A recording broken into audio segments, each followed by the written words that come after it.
Euh, on nous a amenés du ghetto de Balachadiarmat à pied à la gare. Et mon oncle et sa famille, la famille Nagel, on a annoncé sortez du rang, vous êtes libre. Qu'est-ce qui s'est passé? Son frère était le directeur général de la plus grande fabrique de tissus de Dieur. Et il a pris un sac rempli de bijoux et d'or ou de l'argent. Il est allé chez Eichmann et il a payé pour que son frère et sa famille soient libres. C'est comme ça qu'ils sont restés. On les a sortis du camion. À nous, pour la nuit, d'abord, ils nous ont amenés dans une prison. On nous a mis avec des prostituées. Et on mourait de faim. Et à l'époque, j'étais encore tellement naïf que la prostituée me proposait son verre de lait à boire et je n'ai pas voulu boire après elle. Le lendemain, on nous amène à la gare et parmi les soldats qui nous rentraient dans le wagon, il y avait le fils d'un de nos cochers. Et il nous dit, mesdames, ne vous cassez pas trop la tête, vous êtes jeunes, je sais qu'on vous amène au travail. Bon, il essayait de nous consoler. Et au début, le train de Mar, il y a deux frères, des juifs convertis, qui ont hurlé. Nous n'avons rien à voir avec cette racaille juive, c'est la troisième génération de convertis, nous sommes des catholiques. Bon, au début, nous, on a rigolé, après, on en avait marre. Mais quand on est arrivé et on mourait de soif, il faisait une chaleur horrible, personne n'avait rien à boire, et même le train s'est arrêté dans des petites gares, il y avait plein de monde. On a demandé de jeter un peu d'eau par la fenêtre qu'on se mouille. Même ça, ils ne l'ont pas fait. Et quand on est arrivé à la frontière entre la Tchécoslovaquie et la Pologne, il y avait un bruit infernal de motocyclettes. Soi-disant, ils avaient peur que les partisans vont nous libérer. Vous vous rendez compte? Et il y avait une petite fille de 9 ans dans le wagon, dont je me rappelle le nom, Edith Polgar, qui a demandé c'est maintenant que le gaz arrive et pendant dans le wagon rempli de 85 personnes, personne n'a répondu à cet enfant. Bon, il y avait le fameux seau que le soldat allemand des fois vidé, mais c'est continuellement débordé parce qu'avec il y avait des bébés qui hurlaient parce que la mère n'avait plus de lait. On était tellement serrés que la moitié de la route, j'étais debout. Parce qu'on ne pouvait pas s'asseoir, c'était tellement rempli. On voulait que la vieille tante s'assoie et le petit garçon aussi. Et on avait une boîte d'ananas, je sais pas, on l'a ouvert et on a donné à la vieille tante à boire le jus et au petit garçon. Et on a vu en arrivant Arbeit macht frei, ça nous a consolés pour une seconde, mais pas plus qu'une seconde. Il y avait quand même, parmi les prisonnières qui étaient là depuis longtemps, c'est comme ça que ma mère a annoncé qu'elle est née en 1907. Dites-vous jeune, dites une profession que vous avez. Bon, il y avait une chose que ma mère, elle a dit toujours, moi je vais faire après la guerre, si je m'en sors, un film, parce que c'est plus intéressant que la sortie d'Égypte. Et, par exemple, en hiver, on a travaillé à Plaszow à transporter des manteaux de fourrure pour les soldats allemands qui étaient en Russie. Et c'était très lourd. Il y avait une seule moyenne de se reposer un peu. Il y avait des latrines fermées. Et on est rentré là-bas. Il n'y avait pas de vent, il n'y avait pas de pluie, il y avait un peu de chaleur parce qu'on était beaucoup dedans, etc. Mais qu'est-ce qui s'est passé? Il y avait 25 trous et on était dedans 100 personnes, pas 25. Le SS ouvrait la porte. Achtung, il fallait se mettre debout, alors les femmes à moitié déshabillées, enfin, et après il a dit weitermachen, continuez. À moi, je me suis toujours assise sur le trou. Par chance, toujours, j'ai réussi à m'asseoir sur le trou. Alors, les autres, il les a fait sortir un à un avec des coups de cravache terribles. Moi, j'ai jamais eu. J'étais devenue aussi une assez adroite voleuse. Et de temps à autre, j'ai réussi à rentrer dans la cuisine des Allemandes. J'ai volé un chou. En courant, je suis partie. J'ai reçu quand même en sortant quelques coups de cravache. Mais dans 2 minutes, la moitié à ma mère, la moitié moi, je ne mange plus de chou. Mais ça nous a sauvés pour quelques jours. La plus terrible chose, c'est la faim. J'ai supporté le froid, les coups, mais la faim, impossible. Alors, je vais vous raconter une histoire que je n'ai jamais racontée tant que ma mère était vivante. Je ne pouvais pas dormir par la faim. Et même quand on était dans la fabrique, on a beaucoup travaillé, on a beaucoup descendu dans la cave pour l'alerte. Raconter sur la fabrique. Oui. Alors, par exemple, on n'avait que cette robe-là, elle était pourrie, sale. Qu'est-ce qu'on a fait? On la lavait avec de l'eau, parce qu'il n'y avait pas de savon, et on se rhabillait, et ça séchait sur nous la nuit. Alors, d'où les rhumatismes, n'est-ce pas? Alors, un jour, j'ai décidé que je laisserais mon bout de pain qu'on donne le matin, je le mettrais sous le pritch, sous le matelas, ce n'était pas des matelas, et je le mangerai le soir, comme ça je pourrais dormir. J'arrive le soir de la fabrique, il n'y a pas le bout de pain. Je commence à les insulter, vous êtes toutes des voleuses, des salopes, de tout. Et par hasard, je regarde ma mère et je vois ma mère toute blanche. Et je m'arrête, j'ai compris. Alors, vous imaginez... On ne peut pas. qu'une mère qui a eu tellement... Quand j'avais assez, je lui disais, tous les matins, je me levais, j'ai dit, j'en ai assez, je vais aller attraper le fil de fer électrifié. Elle me dit, ma mère, mais qu'est-ce que je vais devenir sans toi? Elle croyait sérieusement. La seule morte que j'ai vue, c'était une Hollandaise qui a reconnu son mari de l'autre côté du fil de fer.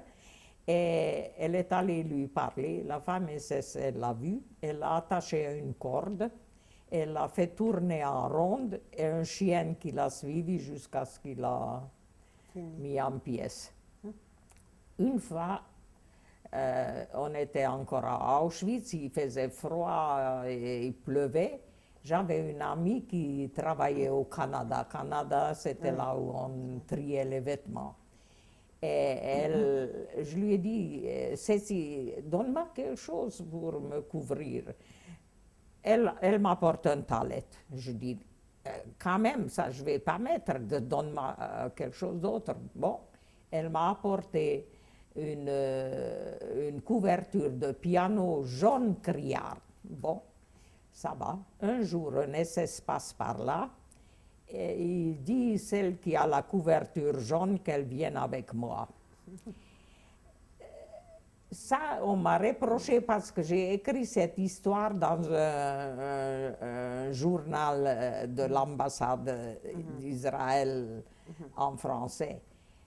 Pourquoi je raconte cette histoire? Parce qu'elle a bien fini. Mais il y avait des miracles comme ça aussi. Oui.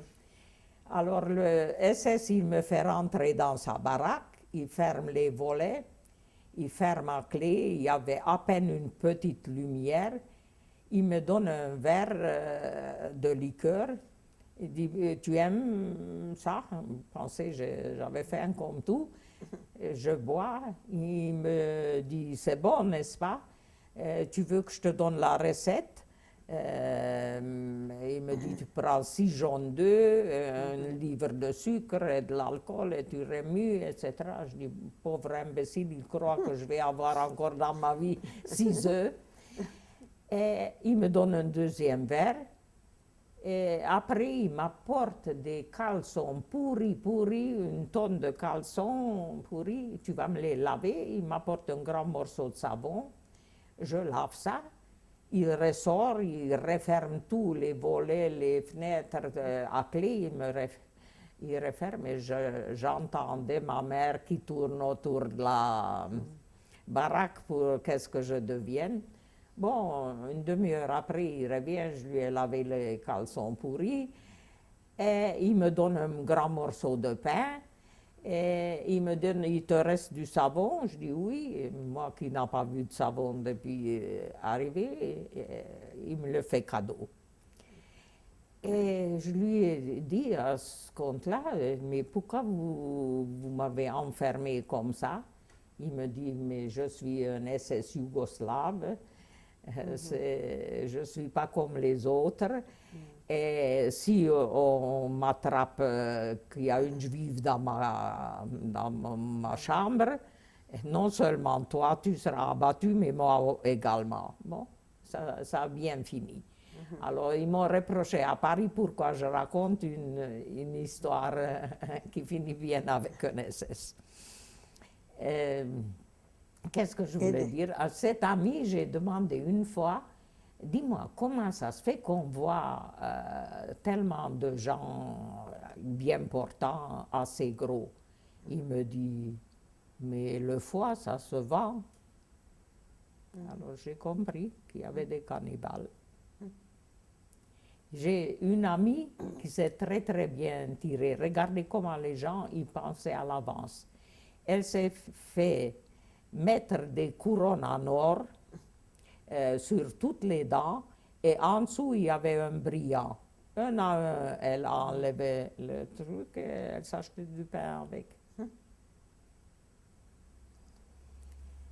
Et dites-moi, de Plaszow, on vous a envoyé où? Le quoi? De Plaszow. De Plaszow, on est allé à Rochlitz. Rochlitz. Et on est passé en plein hiver, dans la neige, avec des chaussures qui avaient une semelle en bois et au-dessus un peu de tissu, mais c'était déjà en loques. Et imaginez-vous, on a vu des Allemands qui passaient et quand ils nous voyaient, ils se sont signés, ils ont fait la croix. Parce qu'ils ne savaient pas qu'est-ce que c'est ce phénomène. On arrive à la fabrique. Vous avez marché jusqu'à Rochlitz? Non, on nous a amenés en train. On arrive à Rochlitz, où c'était une école pour apprendre à être fraiseuse et tourneuse pour les avions Messerschmitt. Et les propriétaires arrivent et ils sont terriblement déçus. Il y a 3 personnes très bien habillées, des jeunes.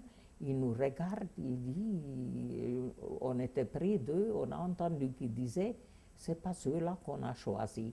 Eux, ils sont venus choisir des bien portantes et on s'est trompé à Auschwitz et on a envoyé des gens déjà presque squelettiques. Mais le troisième, il a dit, il ne faut rien dire, il faut les accepter, et bien accepter. Il était correct. Et pour vous dire, à ce moment-là, c'était vers la fin de la guerre, il n'avait plus assez de femmes SS, ils ont envoyé des jeunes garçons à la guerre. Alors il y avait une paysanne, une femme SS qui était parfaitement gentil avec nous. Quand ma mère lui a dit que j'ai le scorbut, et le lendemain, j'ai trouvé une carotte dans le tiroir de ma machine.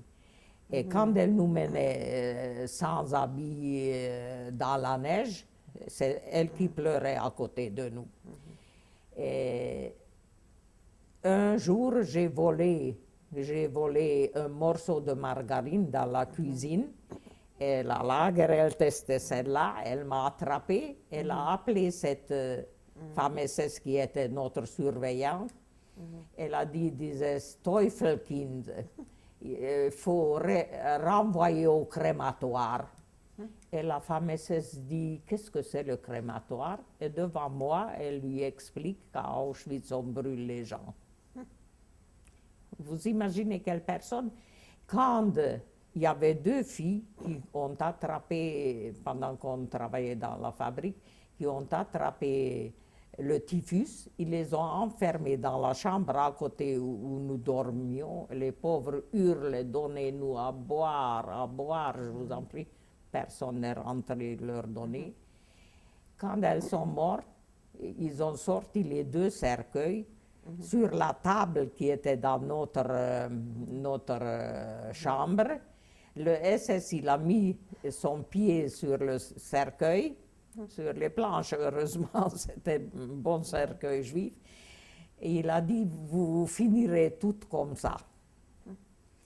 Et qu'est-ce qu'elle a dit, Madame la Lagerelteste, le jour où elle a appris que Berlin, que les Russes sont rentrés à Berlin, devant nous, elle a dit à SS, pour mes vieux jours, j'ai dû vivre cette tragédie que Berlin est entre les mains des Russes.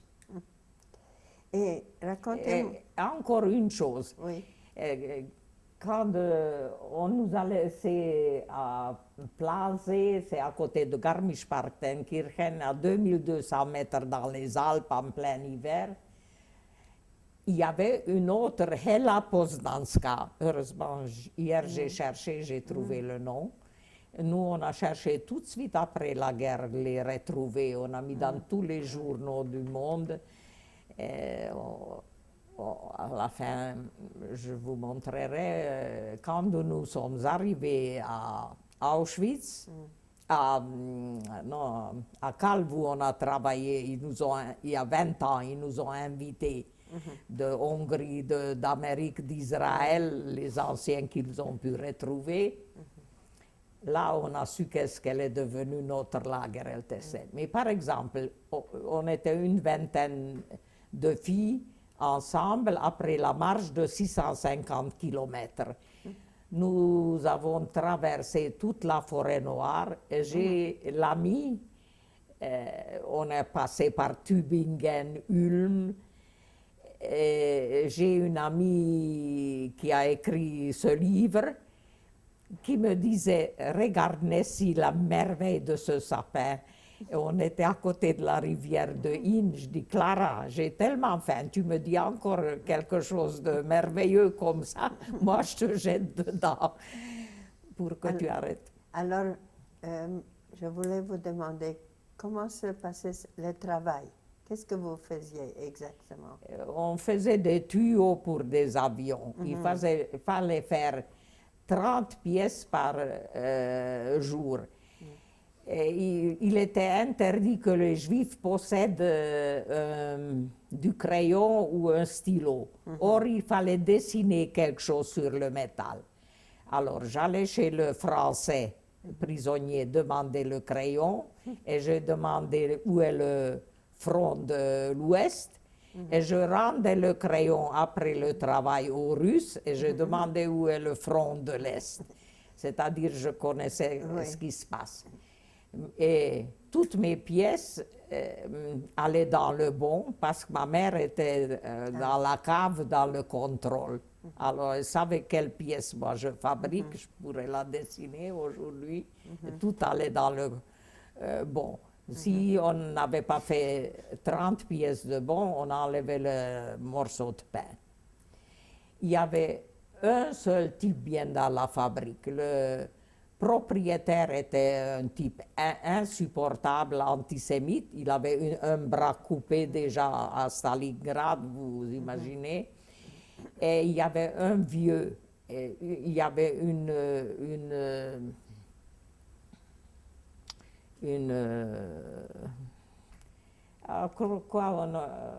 comme un collier, une chaîne métallique accrochée au mur. Et une fois, je lui ai demandé à quoi ça sert dans la fabrique. Il me dit, pour le pendre, comme ça. Et imaginez-vous, il était gentil avec nous, c'était le contremaître. D'un jour à l'autre, il a disparu, on ne l'a plus revu.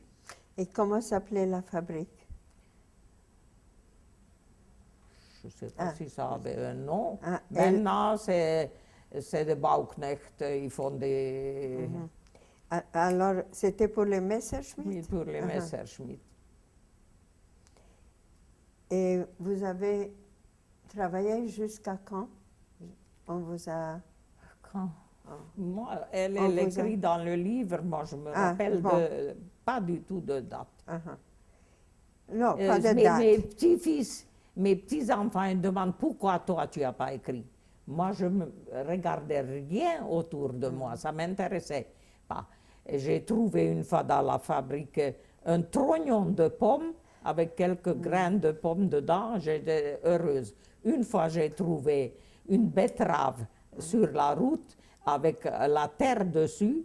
On l'a coupée en deux, je ne sais pas avec quoi, et donnée à ma mère, on l'a mangée avec la terre. Et ma mère, elle disait, après la guerre, on va manger la betterave crue tous les jours, c'est tellement bon.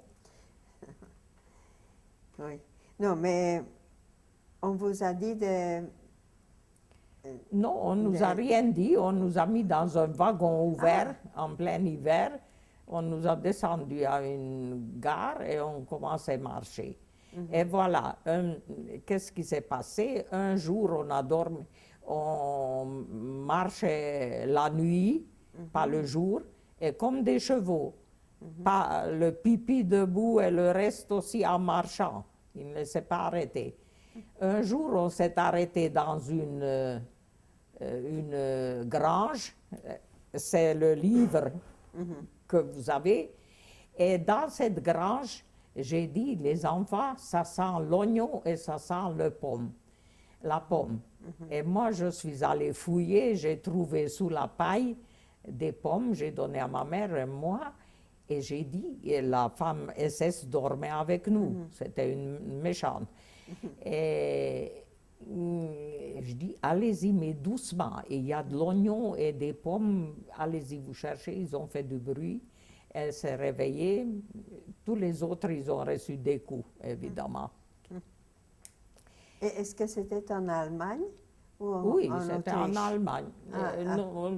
La forêt noire était en Allemagne. Oui, ça fait 650 kilomètres qu'on a fait.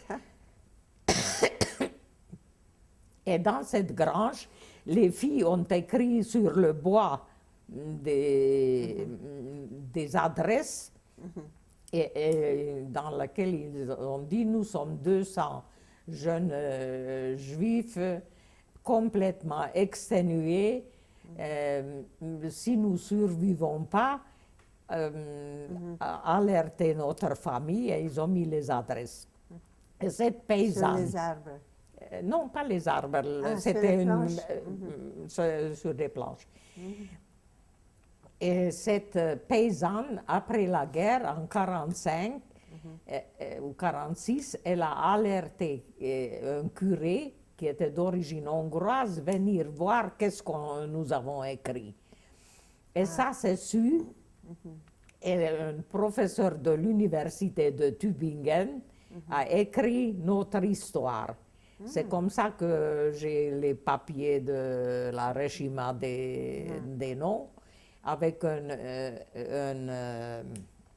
instituteur de Calve. Ils ont tout recherché, ils ont mis dans le Uikelet une annonce. Les gens qui étaient à calves ouvrières, Oui. On voudrait leur adresse. Et après, ils nous ont invités. Il y a 20 ans, où nous nous sommes rencontrés avec des Israéliens de tous les côtés du monde. Et alors, ils nous ont emmenés dans les presbytères, dans les écoles. Évidemment, la première question était toujours, est-ce que vous pardonnez? J'ai toujours répondu, je pardonne à quelqu'un qui a moins de 65 ans. Aux autres, je ne peux pas pardonner. Mais, le grand rabbin de France, il m'a dit, pourquoi tu ne viens pas une fois avec nous à Auschwitz? J'ai dit, je ne veux pas marcher sur les cendres de mon père ou de ma sœur. Et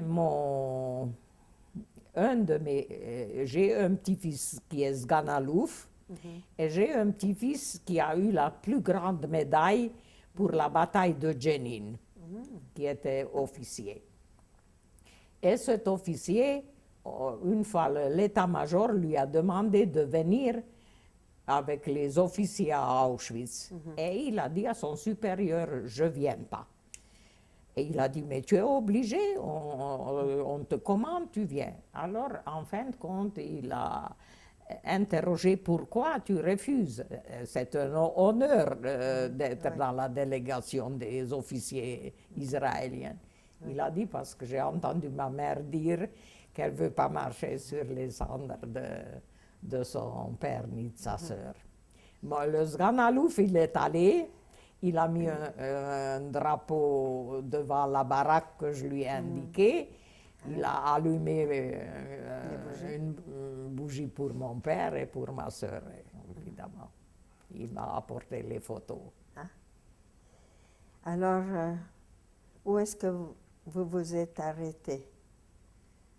Dans le ghetto. Dans le ghetto, il y avait plusieurs villes déjà rassemblées. Quel ghetto? Balacha Yarmat.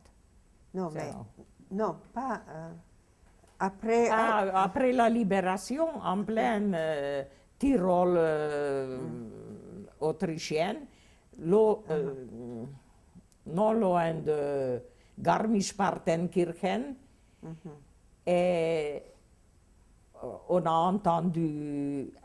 Là, il y a une chose incroyable. Une de nos capots, cette Pozdanska, elle s'est assise avec nous, elle avait une boîte de sucre à morceaux. Nous avons demandé un morceau de sucre, elle nous a refusé. Dites-moi, nous étions 20 filles, pourquoi on ne l'a pas frappée? On ne l'a pas frappée, et elle est partie avec sa boîte de sucre. Je suppose qu'on avait encore peur d'elle, Oui. c'est tout. Oui. Alors, il n'y avait rien à manger. Les derniers jours, ils nous ont donné à chacun un paquet de macaronis crus, sans eau. C'est tout ce qu'on avait à manger. On les a mangés.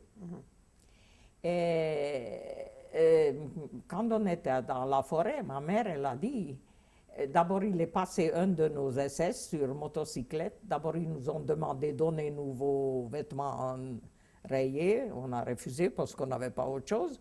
Bon, on nous a donné une couverture grise à chacun. Et ma mère, elle a dit, on va aller chercher des escargots. On a cherché les escargots, on a enlevé le truc. Quelqu'un avait sa boîte de conserve rouillée dans quoi on nous a donné à manger. On a ramassé les brindilles. Ce SS qui est passé en motocyclette, on lui a demandé, s'il vous plaît, jetez-nous une boîte d'allumettes. Il nous a jeté. On a fait du feu. Il y avait deux escargots pour chacun. Bon, finalement, on a avancé. Il y avait parmi nous une chanteuse d'opéra qui connaissait très très bien l'anglais. On a dit, Lily, tu commences un discours pour les officiers américains qui vont nous accueillir.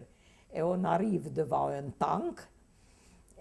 Sur le tank, il y a un noir américain et devant le tank, un curé qui parle français. Alors, on arrive devant lui, tête rasée, crasseuse, pleine de furoncles. On lui dit, il nous dit, qu'est-ce que vous êtes? Vous êtes des êtres humains? On dit oui. Vous êtes des catholiques? Non. Vous êtes des protestants? Non. Mais qu'est-ce que vous êtes? On est des juifs. Une à une, il nous a embrassés. Jusqu'à maintenant, je ne comprends pas comment on était crasseux, crasseux. J'ai oublié de vous raconter que quand on est arrivé dans la baraque la première fois à Auschwitz, ils nous ont apporté, on était 180 morceaux de savon. Et sur le savon, il y avait écrit RIF. On s'est cassé la tête.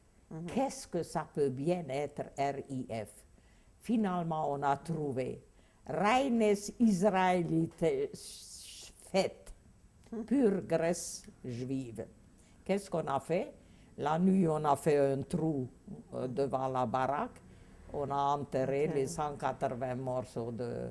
C'était des juifs de Salonique qu'on a utilisés pour le savon. Bon, Alors, vous êtes rentré, vous êtes resté là-bas? Innsbruck. Innsbruck. Les juifs américains, vous savez, ils nous ont descendu le ciel, les officiers juifs américains, tous comme voulaient.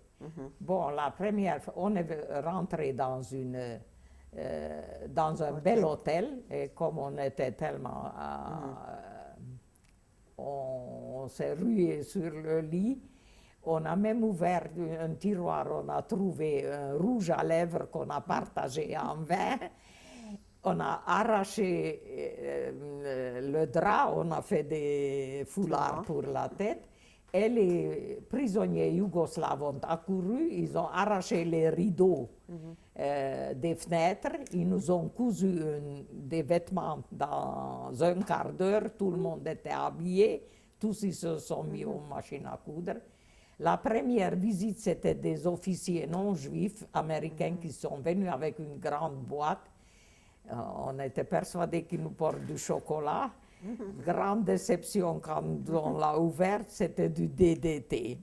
Mais alors, dans cet hôtel, on est allé dans un autre hôtel encore plus magnifique où il y avait des tapis persans, etc. Un jour, c'était le 3e jour après la libération, il voit qu'on n'a pas de chaussures, il demande... Non, vous ne pouvez pas bouger. Un jeune soldat officier rentre avec une motocyclette pleine de boue sur le tapis persan de l'hôtel. Américain. Il demande à la propriétaire qu'est-ce que tu leur donnes à manger.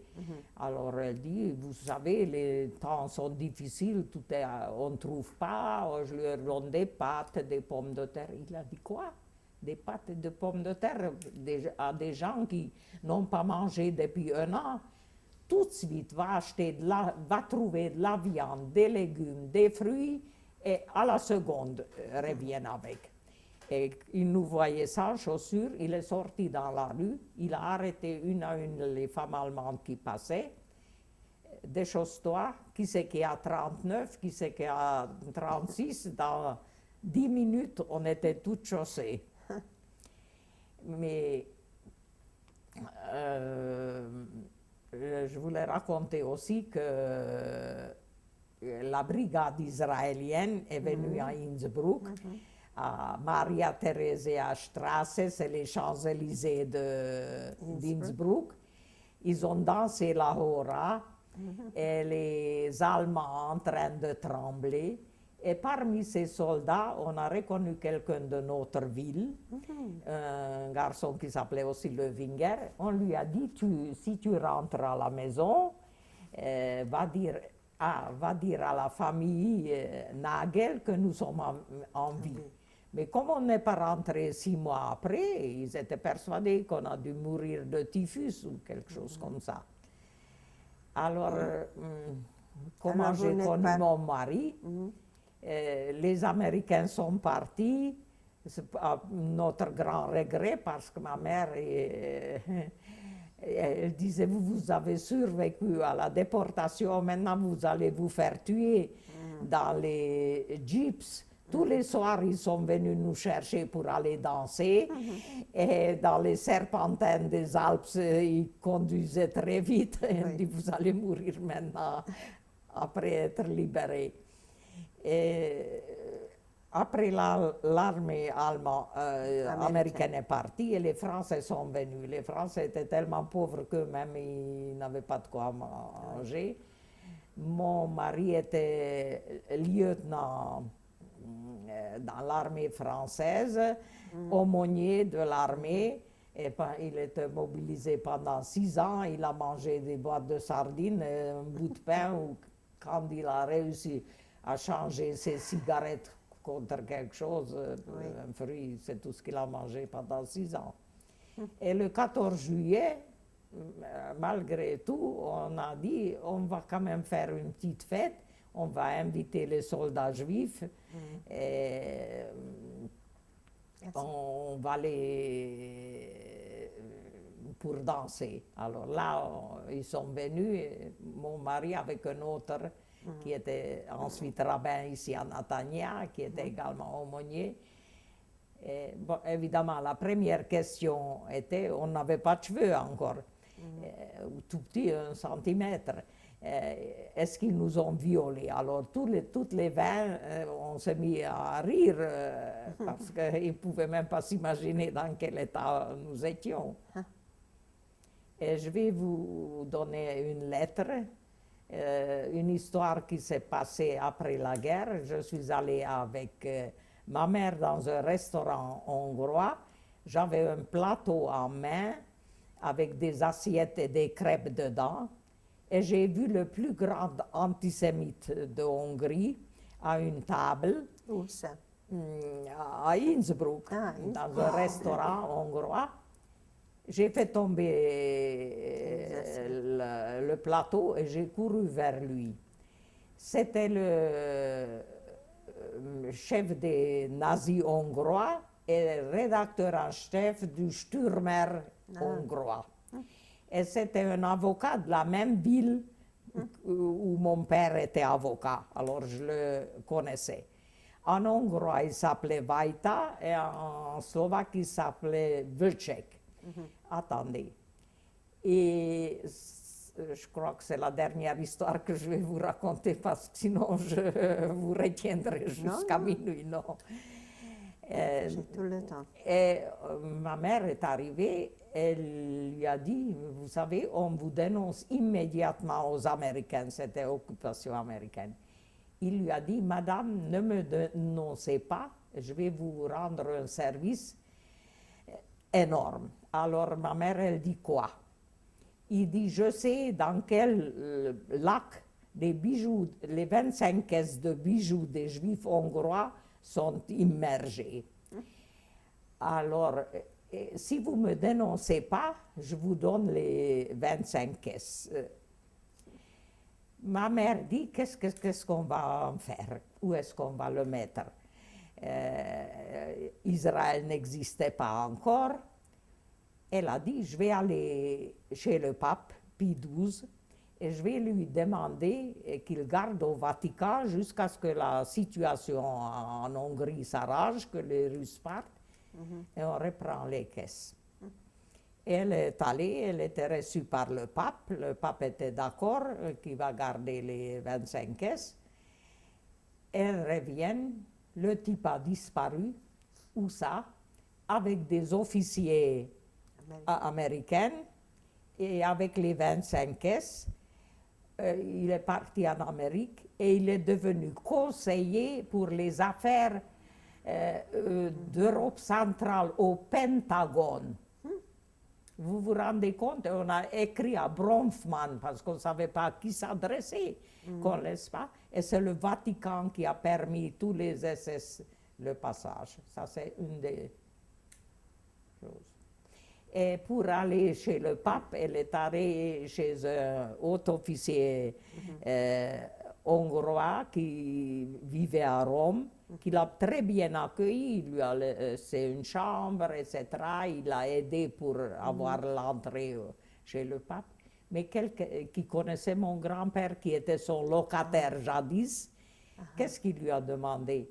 Est-ce que le platane, l'arbre que votre père a planté à côté du château, il est toujours en vie? Il n'a pas demandé si les gens sont en vie. Voilà, comme conclusion, je vous dis ce que notre cocher a raconté. Madame, vous voulez savoir qui vous a pleuré? Vous avez mis devant votre chienne une oie rôtie ou un canard rôti. Il a hurlé toute la nuit quand on vous a pris au ghetto. Il n'a pas touché au canard. Voilà, comme conclusion. Mais dites-moi, où êtes-vous allé après la guerre? Après la guerre, Vous vous êtes marié là-bas? Non, on voulait se marier, mon mari voulait. On arrive à la commandature russe à Vienne. Il y a 3 officiers on les a fait 2 jours attendre pour pouvoir rentrer chez l'officier supérieur qui délivrait les visas. Un officier anglais, un officier américain et mon mari, officier français. Alors, il rentre le premier, après 48 heures d'attente, l'américain. Il lui dit, qu'est-ce que tu veux faire en Tchécoslovaquie? Je suis journaliste, je voudrais écrire un article sur les événements en Tchécoslovaquie. Ah, il n'y a rien d'intéressant, je ne te donne pas. Et il rentre l'officier anglais. Qu'est-ce que tu veux faire en Tchécoslovaquie? J'ai de la famille, je veux aller les retrouver. Ah non, ce n'est pas le moment, tu ne vas pas. Et il vient mon mari, qu'est-ce que vous voulez faire en Tchécoslovaquie? Je veux me marier. Il dit, où est la mariée? Elle est ici. Il dit, qu'est-ce qu'il faut pour se marier? Une nuit, tu peux te marier ici. Alors il essaye de lui expliquer que je veux voir ma famille, qui c'est qui est resté vivant, etc. Avec 1000 difficultés, il nous donne une permission pour 3 jours. Mon mari arrivant, il a ajouté un 0 et on est resté 30 jours. Voilà, c'est ça notre mariage. Et pour notre mariage, il y avait les Tsigagnes qui ont joué et ils étaient très contents de voir mon mari en disant « Tu es comme nous, tu es noir comme nous ». Et moi, je me suis mariée, la seule robe que j'avais, c'était une robe qui restait de ma sœur, une robe noire et avec un col blanc. C'est comme ça que je me suis mariée. Et qu'est-ce que j'ai eu comme cadeau de mariage des quelques juifs qui ont survécu?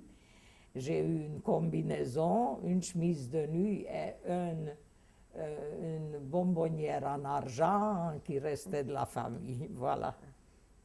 Et une nappe. Maintenant, et vous êtes resté là-bas? Non, les 30 jours. Les 30 jours. Mon et mari a eu une punition du général parce qu'il y avait le 11 novembre. Là, il aurait fallu qu'il soit présent à la cérémonie. Alors, vous êtes parti en France? Non, il n'était pas encore démobilisé. C'est ça. Quelques mois après, il était démobilisé. On est rentré en Algérie. Alors là, il y a encore 1000 choses à raconter. Ma belle-mère qui a fait un you-you, vous savez ce que c'est dans les marais. Oui. Il ne m'a pas prévenu ce que c'est. J'ai dit, j'arrive dans une maison psychiatrique. Voilà, là, il y a beaucoup de choses. Maintenant, racontez seulement ce qu'on fait. Combien d'enfants avez-vous? J'ai 6 enfants, 39 petits-enfants et presque une centaine d'arrière-petits-enfants. Voilà, mon fils aîné est le rabbin, il était professeur mathématique au Technion. Le deuxième, il est rabbin à Ashdod. Le troisième, il est docteur en informatique, il est encore à Paris, mais son fils aîné, il est ici à la yeshiva du Rav Bochko, et après il fait le service militaire. Ma fille aînée, celle qui est partie, elle est divorcée, elle a 8 enfants, tous très réussis. Les deux choses que vraiment j'ai eu cadeau de vie, c'est que j'ai sauvé ma mère et que j'ai des enfants qui sortent de l'ordinaire, qui sont vraiment des têtes pensantes et qui luttent pour le sionisme et pour le judaïsme de tout cœur et toujours. Merci. C'est à nous. Bon, je voudrais que vous preniez quelques photos des choses.